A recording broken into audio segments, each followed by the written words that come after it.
ఆంధ్రప్రదేశ్ అసెంబ్లీలో 2 రోజుల క్రితం జరిగిన సంఘటన ఏదైతే ఉందో, అంటే అసెంబ్లీలో కామినేని శ్రీనివాస్ గారు, కైకలూరు ఎమ్మెల్యే గారు కొణిదెల శివశంకర వరప్రసాద్ గారికి లేపుదామనుకొని జాకీ ఆయన మీద ఆయన ఎలా అయితే వేసేసుకున్నాడో, అంటే జాకీ లేపుదామని చెప్పి ఆయన మీద ఆయన వేసేసుకున్నాడు, అది వేరే విషయం. లేపుదామనుకుని ఒక అబద్ధం చెప్పబోయి, ఏంటి అబద్ధం? జగన్మోహన్ రెడ్డి గారు ఇంతమంది కలిసి వెళ్తే, సినిమా యాక్టర్లందరూ కలిసి వెళ్తే, ఎక్స్-సీఎం ముఖ్యమంత్రి గారు యాక్టర్స్ని కలవటానికి అపాయింట్మెంట్ తీసుకున్న తర్వాత కూడా రాకపోతే చిరంజీవి గారు గట్టిగా నిలబడి, అదేంటంటే మేము ఎంతమంది వచ్చామో గట్టిగా మాట్లాడేసరికి అతను కిందకు దిగాడు, అంటే దిగొచ్చాడు అని పచ్చి అబద్ధం అసెంబ్లీ సాక్షిగా అతను చెప్పడం ఏదైతే ఉందో అది అబద్ధం అని నేను చెప్పాల. కూటమి ప్రభుత్వంలో ఉన్న ఎమ్మెల్యే, హిందూపూర్ ఎమ్మెల్యే నందమూరి బాలకృష్ణ చెప్పాడు అది అబద్ధం అని చెప్పని, రైట్? ఏది గదుమాయించి మరీ జగన్మోహన్ రెడ్డి గారిని కిందకు దింపడం అనే అబద్ధం, రైట్?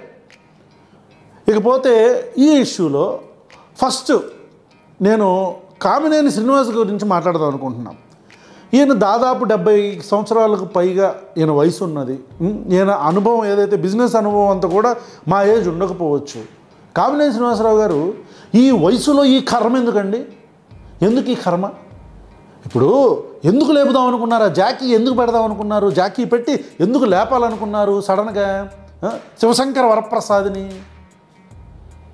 ఎందుకు అంటే గోదావరి జిల్లాలో ఆల్రెడీ మీరు పొత్తులో గెలిచారుగా, యూ వన్, రైట్? మీరు ఆల్రెడీ గెలిచారుగా, ఇంకేం కావాలి మనకి? ఇంకేమన్నా ఎక్స్పెక్ట్ చేస్తున్నారా ఏంటి? జాకీ వల్ల జనసేన వాళ్ళని పాపం ఏమన్నా మళ్ళీ మచ్చిక చేసుకుందాం అంటున్నారా? కైకలూరులో జరిగిన డ్యామేజు, కైకలూరులో దళితుల మీద జరిగిన డ్యామేజ్ ఏదైతే ఉందో దానికి దీని ద్వారా ఏమైనా కొద్దిగా ఏమైనా పరిష్కారం చేసుకుందాం అనుకుంటున్నారా? ఎందుకు ఎందుకు ఎందుకు ఈ వయసులో ఇన్ని సంవత్సరాల తర్వాత ఆ భాష ఏంటి అసెంబ్లీలో? వాడు వీడని నోరు ద్రొల్లి మళ్ళీ ఇమీడియట్గా ఆపుకోవటం. ఇప్పటిదాకా కొద్దిగా హుందాగా రాజకీయాలు చేసుకున్నారుగా, అవసరమా? ఆ భాష ఏంటి? ఆ జాకీ ఏంటి? అర్థమవుతుంది మనం జాకీ పెట్టి లేపుతున్నామని చెప్పని. ఇకపోతే రెండో వ్యక్తి బాలయ్యబాబు. ఈ బాలయ్యబాబు గురించి మనం ఏం మాట్లాడతాం అంటే, ఆయన యొక్క దుందుడుకు స్వభావం ఏదైతే ఉందో అది ఇక్కడ అక్కడ అనేం లేదు. ఎక్కడైనా సరే, అది ఓపెన్ డాస్ మీద అయినా సరే, లేకపోతే యూనో అసెంబ్లీలో అయినా సరే, లేకపోతే ఏదైనా ఫంక్షన్లో అయినా సరే, పార్టీ మీటింగ్లో అయినా సరే, బహిరంగ వేదికల మీద అయినా సరే, ఎక్కడైనా సరే అతని బిహేవియరు, బాలయ్యబాబు నడవడికి ఎట్లా ఉంటుందో మనందరికీ తెలిసిందే. అయితే చాలామంది సైకో అనే పదం బాలయ్యబాబు అన్నందుకు ఇబ్బంది పడుతున్నారు. Even we condemn it. ఆ అసెంబ్లీలో ఇలాంటి భాష మాట్లాడటం అనేది నిజంగా తప్పే. అయితే మనందరం ఆలోచించాల్సింది, ఈ భాష, ఈ సైకో అనే పదం నారా లోకేష్ కానీ, చంద్రబాబు నాయుడు గారు కానీ, వీళ్ళందరూ కూడా ఎన్నోసార్లు ఎన్నో వేదికల మీద మాట్లాడటం జరిగింది, రైట్? ఇక్కడ అనిన బాలకృష్ణ కంటే వేదిక మీద అక్కడ వేడుక చూస్తున్న స్పీకర్ గురించి మనం మాట్లాడాలా. అసలు ఒక వ్యక్తి అభ్యంతరకరంగా ఎక్స్ చీఫ్ మినిస్టర్ గురించి మాట్లాడినప్పుడు దాన్ని రికార్డ్స్లో నుంచి తీస్తాను అని చెప్పే ధైర్యం చేయలేకపోయాడు. ఇకపోతే ఇతను ఈ మాట అనగానే అందరూ వెనకమాల కూడా అందరూ నవ్వుతున్నారు. ఎలాంటి సభను మనం ఎటు తీసుకెళ్తున్నాం? ఆ డెకారం మనం ఎందుకు మెయింటైన్ చేయలేకపోతున్నాం? మన అందరం కూడా బాలయ్యబాబు గురించి మాట్లాడుతున్నాం, కానీ ఇక్కడ ఒక శుద్ధపూస మాట్లాడింది. ఆ శుద్ధపూస పేరు కొణిదెల శివశంకర వరప్రసాద్. ఈ శుద్ధపూస ఏమంటదంటే ఒక స్టేట్మెంట్ రిలీజ్ చేసింది.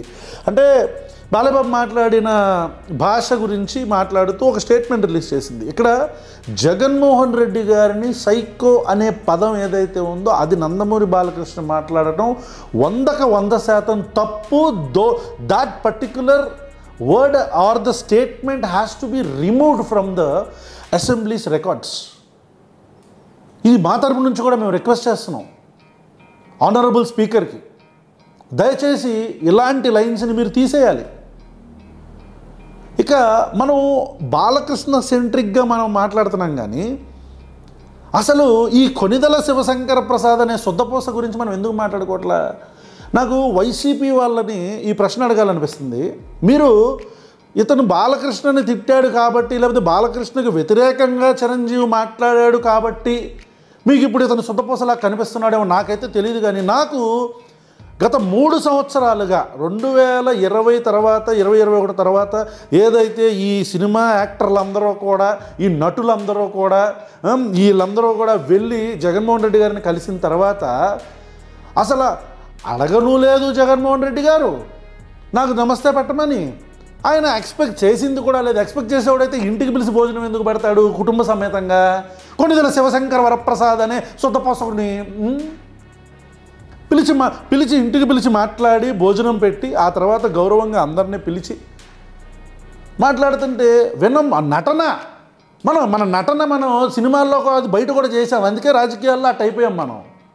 నటన మీరు పెద్ద దిక్కుగా ఉండండి అని చెప్పని మాట్లాడి అక్కడ లేని దాన్ని మనం క్రియేట్ చేసుకునే అవసరమే ఉంది. మహేష్ బాబు కూర్చున్నాడు పక్కనే, ప్రభాస్ గారు కూర్చున్నారు, అక్కడ మిగతా రాజమౌళి గారు కూర్చున్నారు, వీళ్ళందరూ కూడా కూర్చున్నారుగా, నార్మల్గానే కూర్చున్నారుగా. మీరు పెద్దది తండ్రి అమ్మ నటన ఇలా నటించి ఈ నటన ఇక్కడితో ఆగిపోలే, ఈ డ్రామా ఇక్కడితో ఆగల. ఈ డ్రామాని 3 సంవత్సరాలు ఒక వ్యక్తి, నా అభిమాన నటుడు, ఉప ముఖ్యమంత్రి శ్రీ కొణిదెల పవన్ కళ్యాణ్ గారు నానాయాగి చేశాడు. అసలు మీరేమన్నా పెద్ద రాజులా మీ దగ్గరకు వచ్చి దండం పెట్టాలా? దండాలు సార్ అని చెప్పని దండం పెట్టాలా? నేను గుర్తుపెట్టుకుంటా, మీరు మా అన్నయ్యని ఎవరు అడిగారు అసలు దండం పెట్టమని? ఈ డ్రామాలు 3 సంవత్సరాలు ప్రతి వేదిక మీద, సినిమా వేదిక మీద, ప్రతి రాజకీయ వేదిక మీద లేని దాని గురించి మాట్లాడుతుంటే, I don't want to talk about Pawan Kalyan right now. I'm talking about the సుద్దపూస చిరంజీవి గారు కనీసం 3 సంవత్సరాలు మీ తమ్ముడు రాజకీయంగా వాడుకుంటున్నప్పుడు, అంటే బాలయ్య బాబు ఇట్లా ఒక్క మాట అలా ఏం లేదండి, అలా చేయలేదు, అలా ఎవరు ముందుకెళ్ళే మాట్లాడలేదని చెప్పని వ్యంగ్యంగా అన్నందుకు మీకు బాధ అనిపించింది. మరి మీ పేరును వాడుకొని మీ తమ్ముడు 3 సంవత్సరాలు ముఖ్యమంత్రిని, ఒక రాష్ట్ర ముఖ్యమంత్రిని కించపరుస్తూ మాట్లాడుతుంటే మనం ఎక్కడ నిద్రపోయాం సార్? చిరంజీవి గారు ఎక్కడ నిద్రపోయాం? ఈ డ్రామాలు ఏంటంటున్నా నేను బయట ఉన్నాను, ఇక్కడ ఉంటే పెద్ద ఏదో ఓడబడిచేసేటట్టు.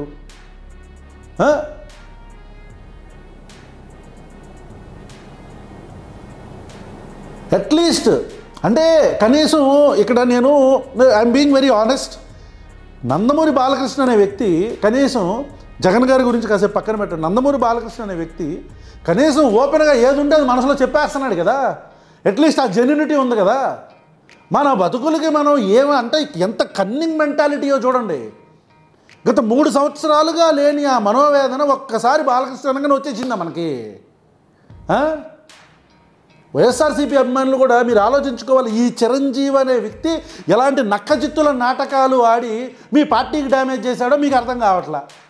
ఇమీడియట్గా చిరంజీవి గారు ధన్యవాదాలని పోస్టులు పెడుతున్నాం మనం. అరే why are you looking at Nandamuri Balakrishna అన్న మాట కొత్తగా జగన్మోహన్ రెడ్డి గారిని ఎవరు అనలా. మన నారా లోకేష్ అంటున్నాడు, చంద్రబాబు నాయుడు గారు అంటున్నాడు, ఆ పర్టికులర్ తెలుగుదేశం పార్టీ జనసేన నుంచి ప్రతి ఒక్కళ్ళు అంటున్నారు. Why are you concentrating it on it? గట్టిగా మాట్లాడితే ఆ రికార్డ్స్ నుంచి తీసేస్తారు దాన్ని. కానీ ఇక్కడ మీకు అంటే సమయానికి అనుకూలంగా ఏ ఎండకి ఆ గొడుగు పట్టే సన్నాయి నొక్కుళ్ళు నొక్కే వ్యక్తి మీకు ఎందుకు కనపడట్లా నాకు అర్థం కావట్లా.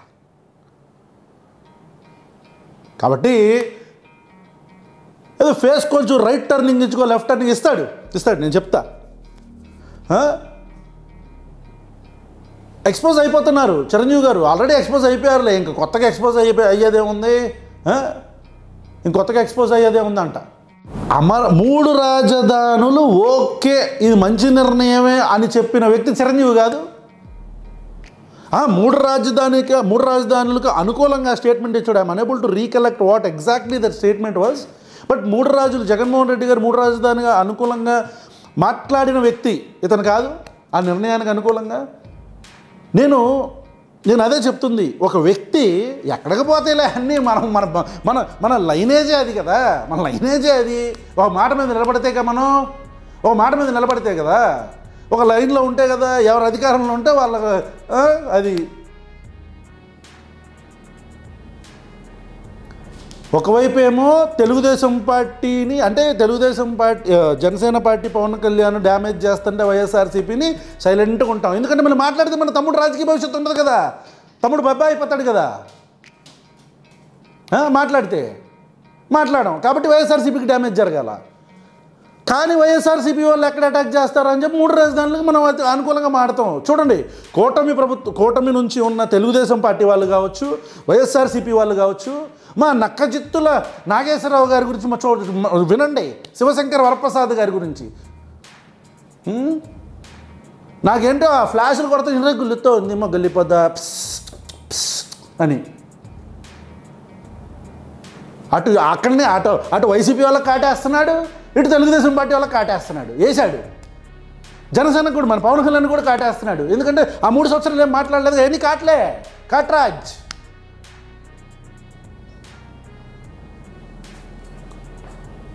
కాబట్టి నందమూరి బాలకృష్ణని మనం టార్గెట్ చేసినంత మాత్రాన ఈ పర్టికులర్ పదాన్ని మనం వెనక్కి తీసుకోవటం ఇంకోటి కూడా జరగదు. ఇక్కడ వెనకమాల నుంచి, అంటే వెనక నుంచి ఈ డ్రామాలు ఆడుతుంది ఎవరో మనకు అర్థం కావాలా.